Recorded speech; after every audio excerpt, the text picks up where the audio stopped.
మొన్న ఇండోనేషియా దేశంలో అగ్నిపర్వతం వేలి సునామీ వచ్చింది కదా. 500 మంది దాకా జీవిడిసిర్రు, వేల మంది దౌకాన్లు ఉన్నారు, ఇండ్లు ఊలినాయి, పంటలు మునిగినాయి, అంతా ఆగమాగం జగన్నాథం. ప్రకృతి కోపం వస్తే మనం ఆపలేనంత నష్టం జరుగుతుంది.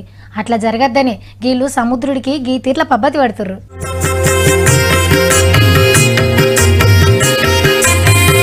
అబ్బా, అక్కలంతా బోనం కుండలు ఎత్తుకున్నట్టే ఉన్నది కదా. ఆంధ్ర విశాఖల గంగమ్మ తల్లి జాతరిది. వీళ్ళంతా చేపలు పట్టుకొని బతికేటోళ్ళు. చాలా ఏండ్ల కింద ఇదే రోజున సముద్రంలో సునామీ పుట్టింది, కానీ పెద్దగా ప్రాణ నష్టం జరగలే. అంత పెద్ద ప్రమాదం నుంచి ఆ గంగమ్మే మమ్మల్ని కాపాడింది అని అప్పచ్చంది పతేడు ఇట్లా పూజలు చేస్తున్నారు. ఇయాల సుత డప్పు సప్పుల నడుమ ఊరంతా కదిలి సముద్రం ఒడ్డుకు చేరుకున్నారు. ఉష్కెతోని గౌరమ్మని చేసి పూజించిండ్రు.